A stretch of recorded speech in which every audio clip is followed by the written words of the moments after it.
네, 크롱님들 반갑습니다. 박종환 작가입니다. 자, 주말 동안에 비트코인 가격이 큰 폭으로 하락했습니다.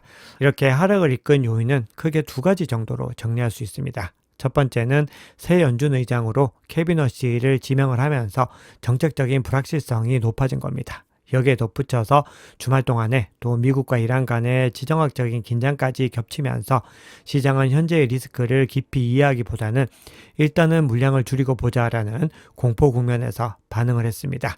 그래서 오늘 시황에서는 이번 조정을 과연 소화할 수 있을지 혹은 구조적으로 훼손된 것은 아닌지 점검해 보겠습니다. 네, 오늘 영상이 도움이 되셨다면 구독, 좋아요, 댓글, 알림 설정 정중히 부탁드리겠습니다.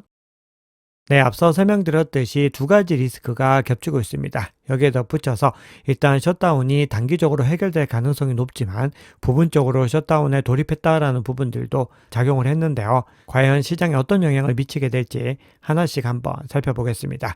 자, 먼저 첫 번째, 케빈 허시 연준 의장 임명과 관련해서 한번 살펴볼 텐데요. 시장은 과거에 연준 이사 시절에 양적 완화에 대해서 비판적이었던 부분들을 언급을 하면서 통화 정책에 있어서 상대적으로 매파 성향이 강하다라는 부분들을 부각을 하고 있습니다. 즉 연준의 대차 대조표를 줄이면서 유동성을 계속해서 줄여나갈 가능성이 있다는 쪽으로 해석을 하고 있는 겁니다. 그런데 그 이면을 조금 더 깊이 있게 들여다보면은 케빈 허시가 양적 완화에 대해서 문제를 제기했던 것은 무려 2008년, 18년 전입니다. 그리고 비판했던 포인트는 유동성에 대한 부분들이 아니라 중앙은행이 시장이 과도하게 개입할 수 있다라는 원칙적인 우려를 제기한 겁니다.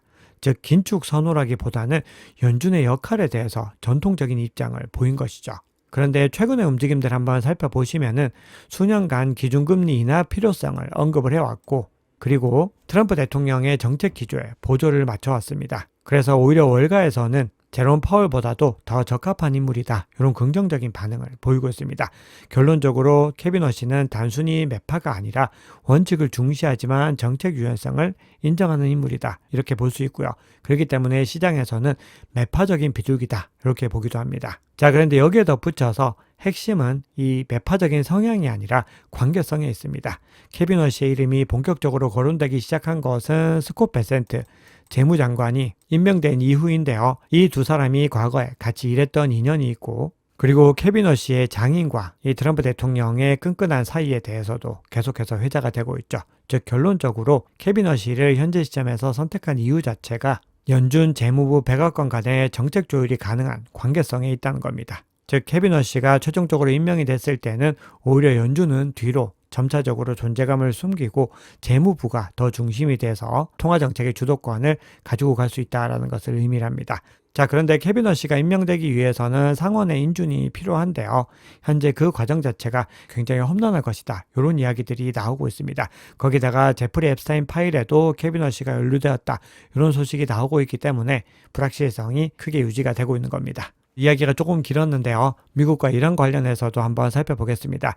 주말 동안에 다시 한 번 더 재차 비트코인 가격의 하락을 이끈 것은 미국과 이란의 지정학적인 갈등이 높아질 수 있다라는 우려감이 작용을 했는데요.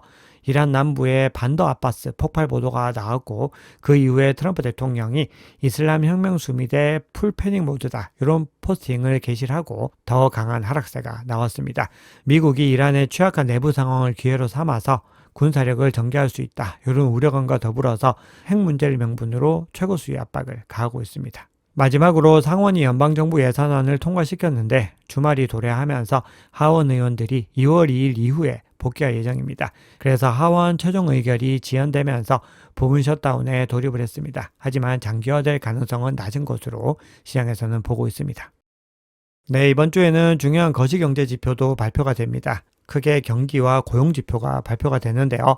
경기 관련해서는 월요일과 화요일 그리고 목요일에 예정되어 있는 제조업 구매 관리자 지수와 ISM 제조업 그리고 비제조업 구매자 지수를 주목해서 봐야 되고요. 고용 지표는 수요일에 졸트 보고서와 ADP 비농업 부분 고용 변화 그리고 금요일을 가장 주목하셔야 되는데요.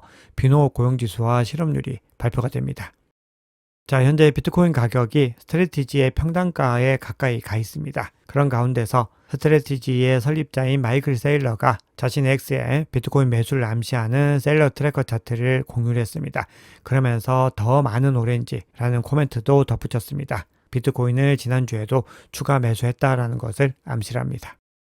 자, 그러면 온체인 지표 통해서 시장의 상황 조금 더 깊이 있게 살펴보겠습니다. 자, 현재 온체인 지표는 약세 시그널이 주를 이루고 있습니다.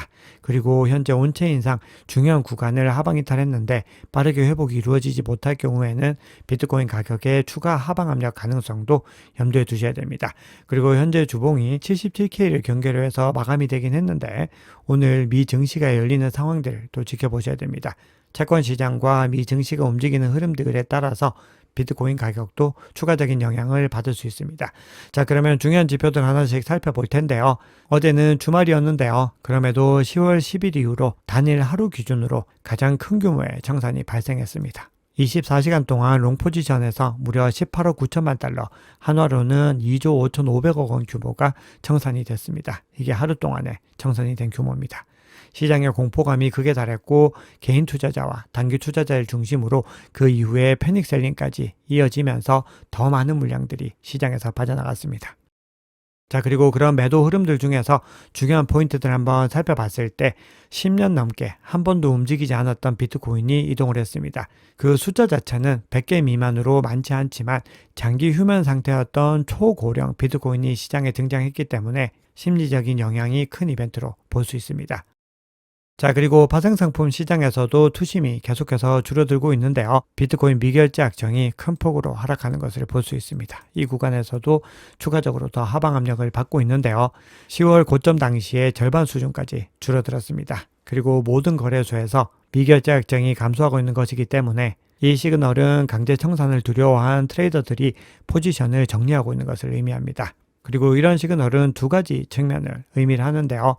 고위험 포지션을 정리하고 있다는 측면에서 투심이 약화되는 거지만 이런 레버리지 포지션이 정리가 될수록 지속 가능한 추세 전환의 토대가 더 만들어진다. 즉 시장의 체질이 개선되고 있는 것으로 볼 수 있습니다. 그런데 현재 시점에서는 이렇게 파생상품 시장의 약세 국면을 커버할 수 있는 현물 시장에서의 수요도 약한 국면을 보이고 있습니다.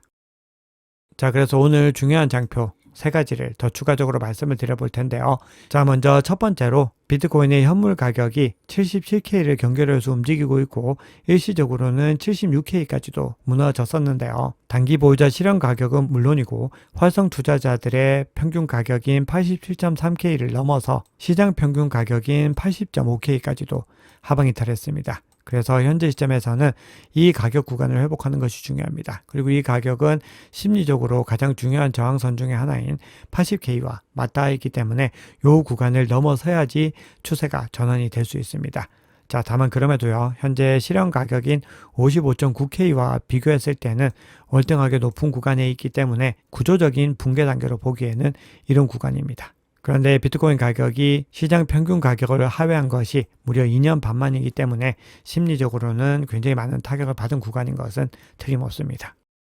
자, 그런데 여기에 덧붙여서 또 중요한 것은 스트래티지의 평균 단가가 임박했었고 그리고 일시적으로 이 구간을 하회했었다는 겁니다.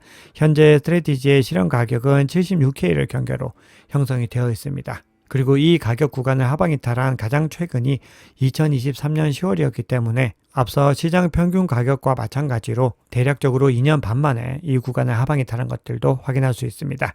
자, 그런데 현재 시점에서는 일단 이 구간을 방어하는 데 성공을 하고 있습니다. 만약에 이 구간을 완전히 하방 이탈한다라고 했을 때는 심리적으로 공포가 극대화될 수 있는데 일단은 1차적으로 막아내고 있습니다.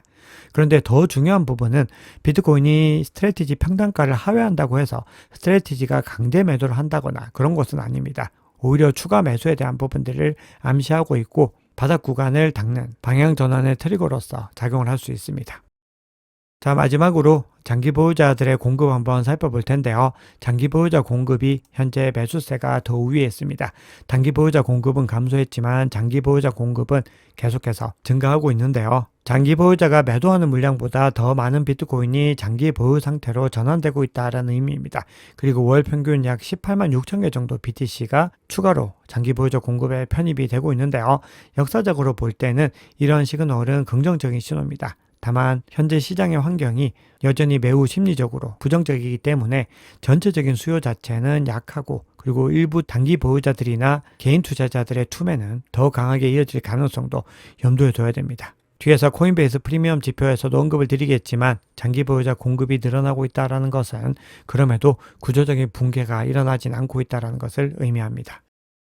네, 지금 위에서 또 공사를 하고 있어가지고 갑자기 또 소음이 섞이기 시작을 했습니다. 그래서 이슈 부분은 일단 생략을 하고요.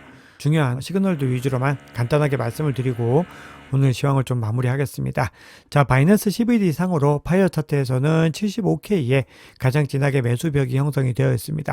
그리고 고래들의 움직임 한번 살펴봤을 때 대부분의 주체들은 매도세를 보이고 있었는데 이 구간에서 일정 부분 가장 큰 규모의 갈색 고래가 매수세로 전환을 하고 있습니다. 그래서 지속성 한번 지켜보셔야 되고요. 코인베이스 프리미엄 한번 살펴봤을 때 가격이 조정받는 구간에서 오히려 크게 반등을 하고 있습니다. 이번 하락의 주된 매도 압력이 미국발이 아니었을 가능성을 의미합니다. 다만 이 흐름은 미국 쪽에서 공격적인 매수가 들어왔다기보다는 상대적으로 매도에 동참하지 않았거나 파생청산의 영향이 제한적이었음을 의미합니다. 네, 마지막으로 비트코인 차트 한번 보겠습니다. 자, 지난주 금요일 기점으로 변동성이 급격히 확대되면서 연속적인 장대 음봉이 나타났습니다. 현재 가격은 아직 방향성을 확정하지 못한 상태이고 주요 심리 구간인 스트래티지 평단 인근에 도달했는데 다행히 그 구간에서 1차적으로는 반등에 성공을 하고 있습니다. 그런데 오늘 미 증시 상황까지 같이 살펴봐야지 방향성이 더 명확해질 수 있습니다. 다시 추가적인 변동성을 가지고 갈 수 있다는 부분들은 염두에 두고 계셔야 됩니다. 특히나 앞서 보여드렸던 실질 평균 가격을 하회했기 때문에 그 구간을 회복하기 전까지는 일정 부분 반등한다고 해서 안심하기엔 이르다는 부분들 강조드립니다. 그리고 하락 흐름이 더 이어질 경우에는 70K 초반대까지도 일시적인 조정 가능성이 열려있기 때문에 그 부분들까지도 다 염두에 두시고 전략을 세워가셔야 됩니다. 자, 22평선이 52평선을 하회를 했습니다. 데드크로스가 발생을 했고요. 그렇기 때문에 단기적으로는 추세 약화가 확인된 상태입니다. 거기다가 RSI는 과매도 구간으로 진입을 했는데 아직 상승 다이버전스까지는 확인되지 않았기 때문에 반등 신호로 해석하기는 어렵습니다. MACD도 계속해서 약세 국면이 더 강해지고 있습니다. 자, 그래서 지금 시점은 차트를 통해서 반등한다 하지 않는다 보다는 중요한 구간을 회복하는지 여부를 지켜보셔야 됩니다. 그러면은 실질 평균 가격인 80K와 80.5K를 회복하는지 여부에 따라서 우리가 대응 전략을 다르게 가져갈 수가 있습니다. 네, 오늘 준비한 얘기는 여기까지입니다. 여러분 오늘 영상이 도움이 되셨다면 구독, 좋아요, 댓글, 알림 설정 정중히 부탁드리겠습니다. 지금까지 박 작가였습니다. 감사합니다.